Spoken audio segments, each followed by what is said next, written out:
They weren't crude shackles or anything dramatic like that. No iron cuffs, no glowing energy restraints straight out of bad sci-fi movies.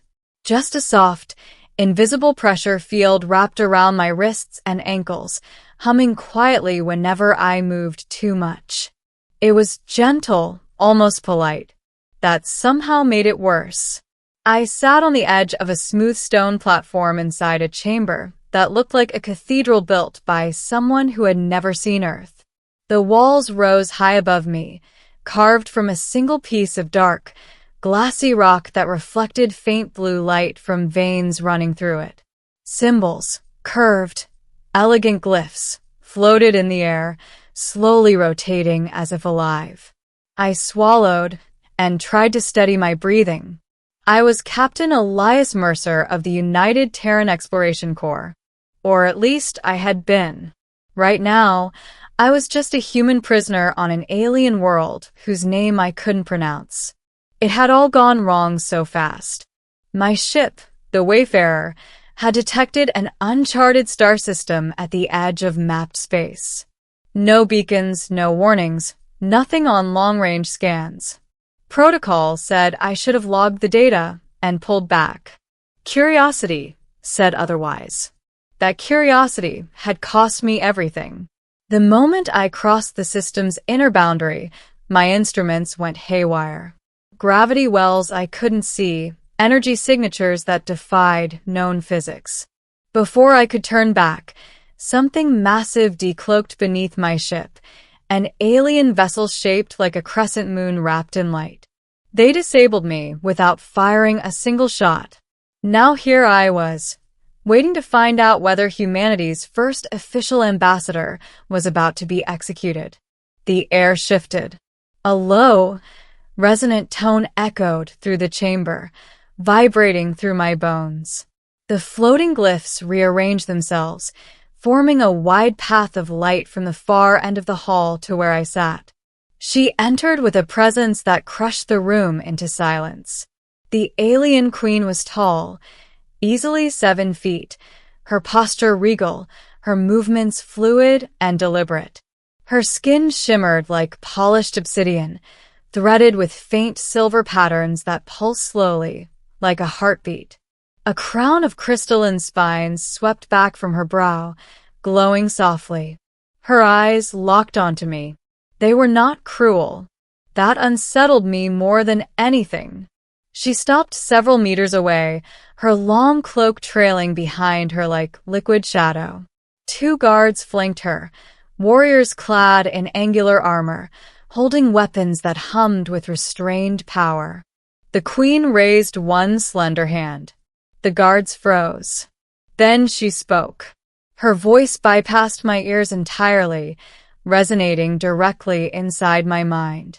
It was deep, melodic, layered with authority. Human. I stood instinctively, ignoring the pressure field tugging at my limbs. Captain Elias Mercer, I said, my voice echoing weakly in the vast chamber. Representative of Earth. Her eyes flickered with interest. You trespassed into sovereign space. You disabled defensive arrays not meant to be tested. By our laws, this warrants eternal containment. Well, that was not ideal. I didn't know this system was inhabited, I said carefully. My mission was exploration, not invasion. The queen regarded me in silence for several long seconds. I felt like an insect pinned under glass. Ignorance does not erase consequence, she replied. But humanity is new, untested. Your species intrigues us. That was the first hint that I might survive this. She stepped closer. The air seemed to grow heavier with each stride. You adapt quickly, she continued. You resisted panic. You did not beg. You did not threaten. I shrugged, forcing calm I didn't entirely feel. I've found those strategies rarely help. Something like amusement brushed against my thoughts. Indeed. The queen turned away, gesturing toward the towering chamber walls. Our people are the valor. For 10,000 cycles, we have ruled this sector unchallenged. Our bloodlines are ancient. Our laws are absolute. That sounded ominous. She faced me again, her gaze sharpening. And yet we face a problem. The glyphs around us shifted, forming an image in the air, a tall, slender figure similar to the queen, but younger. Her features were softer, her eyes brighter, her expression curious rather than commanding. My heart skipped. She was beautiful. Not in a human way exactly, but close enough that my brain made the connection instantly. Graceful, intelligent, undeniably alien, and undeniably attractive. My daughter, the queen said. Princess Lyra. I glanced between the image and the queen. She's impressive. The queen's eyes narrowed just slightly. She is also unbonded. I didn't like where this was going. Our people require union to stabilize succession. Lyra is different. She questions tradition. She seeks understanding beyond our borders. I folded my arms. Let me guess. That's a problem. It is, the queen replied bluntly. Our nobles reject her choices. Our priests fear her curiosity. Yet she is my heir. The image shifted again, showing Lyra standing among stars, gazing outward. She has asked for something unprecedented, the queen continued. A bond, not a valor blood. My stomach dropped. You're not serious, I said before I could stop myself. The queen's presence intensified, pressing against my mind. I am always serious. She took another step forward. She has chosen you. The chamber went silent except for the soft hum of alien energy. Me? I blurted. You just met me. I crashed into your territory by accident. And survived, the queen replied. You face judgment without defiance. You carry no hidden weapons. You speak truth even when it weakens your position. She studied me like a puzzle. You are human. I exhaled slowly. With all due respect, Your Majesty, I don't think marrying your daughter is a reasonable solution to whatever political problem you're dealing with. Her lips curved into something dangerously close to a smile. Which brings us to the matter of your fate. The pressure field around my wrists tightened slightly, a reminder of my situation. You will not be executed, the queen said, nor will you be returned to your people. My heart sank. You will remain here, she continued, confined, studied, preserved. A living artifact of a young species. Forever. I asked quietly. Yes. I clenched my jaw. Then she delivered the final blow. Unless you accept my offer. The glyphs reformed, glowing brighter. Marry my daughter, the queen said, and you will be free. Not only free, you will become kin of the valor. A bridge between our worlds. My mind raced. Marriage. To an alien princess. Or eternal imprisonment in a gilded cage on a world light years from home. This is coercion, I said. You know that, right? The queen inclined her head slightly. It is choice. I laughed, a sharp, humorless sound. You aliens have a funny definition of that. And yet, she replied calmly, you still have agency. I thought of Earth, of the core, of my ship drifting powerless somewhere in the system, of a cell I might never leave. Then I thought of the image of Lyra, standing among stars, eyes filled with wonder rather than contempt. Does she know about this deal? I asked. The queen's voice softened, just a fraction. She requested it. That gave me pause. You're telling me your daughter asked to marry a human prisoner she's never spoken to? She has observed you, the queen said. As I have. That was unsettling, but also oddly flattering. Do I get to meet her? I asked. Yes, the queen replied. Before you decide. The pressure field vanished.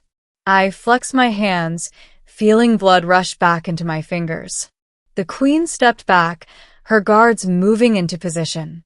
"Think carefully, human," she said. "Your answer will echo across stars."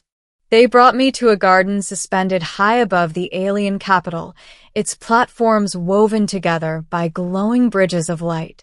Strange plants grew everywhere, crystalline flowers that chimed softly in the air, vines that pulsed with bioluminescence. She was waiting there. Princess Lyra stood near the edge, gazing out at the vast city below. When she turned, her eyes met mine, and I felt it. Not psychic pressure. Not command. Curiosity.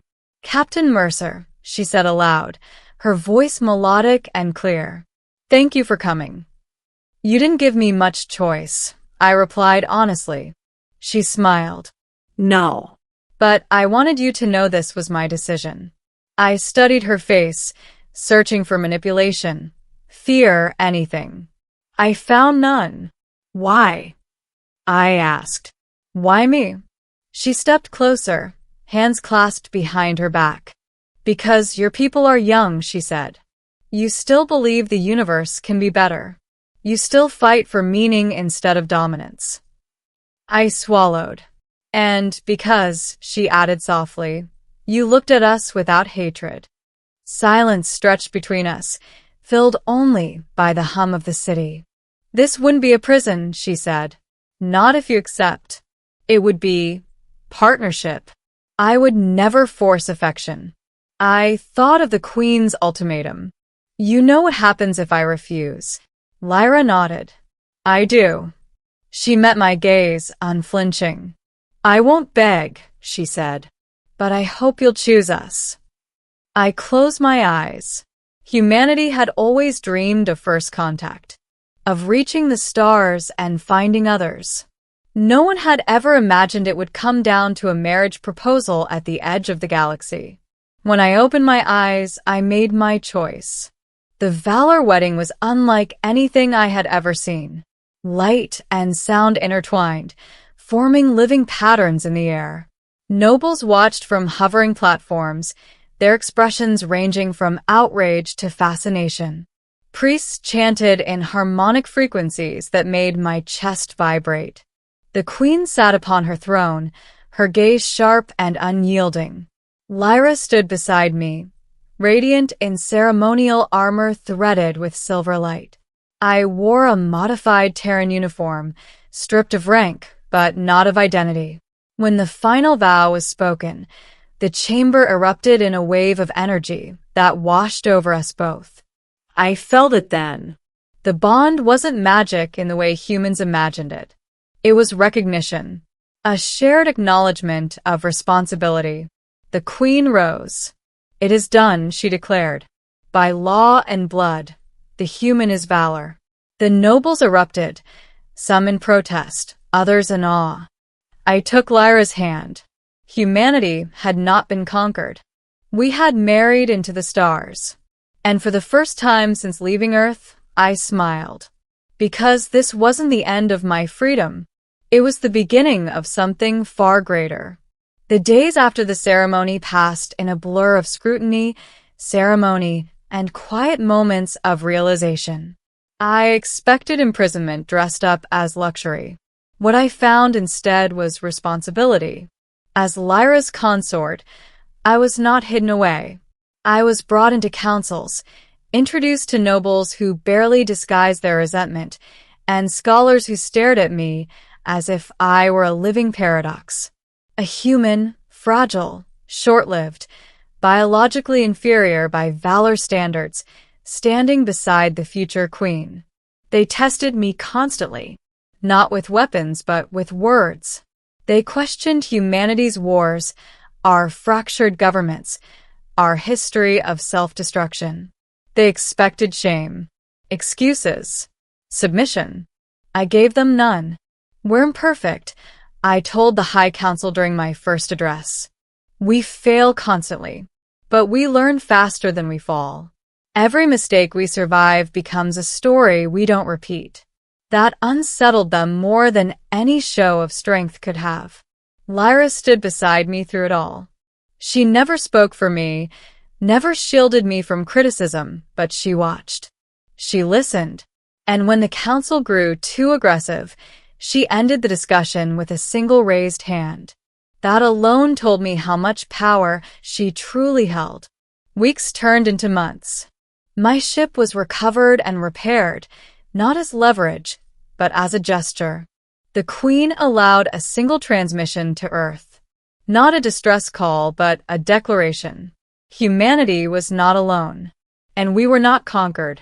The reaction back home was chaos. Panic. Celebration. Fear. Governments demanded answers. The Corps demanded my return. The Valor Queen denied them all. He is no longer solely yours, she said in a broadcast carried across human networks. He is kin to us. I expected anger from Earth. Instead, I received something else. Hope. Lyra and I spoke often in private about everything. About the burden of leadership. About the loneliness of being different even among one's own people. About the strange comfort of finding understanding in someone born under an alien sky. Affection grew slowly, honestly. Not forced. Not ceremonial. Real. The Queen watched us carefully. One night, she summoned me alone. "You have changed my daughter," she said without accusation. "So has your world," I replied. She studied me for a long time. Then she nodded. "Humanity will endure," she said, "because you bind strength to empathy." That was the closest thing to approval I would ever receive from her. Years later, when Lyra ascended the throne, I stood beside her, not as a symbol, not as a hostage, but as proof. Proof that humanity's greatest weapon had never been its technology. It was our ability to adapt, To connect. to choose understanding over fear when the universe demanded otherwise. I had come to the stars as an explorer. I became something else entirely. A bridge. And across that bridge, humanity would walk, not as prisoners, not as conquerors, but as equals. The huntresses, the warriors, the queens of ancient empires would remember this moment.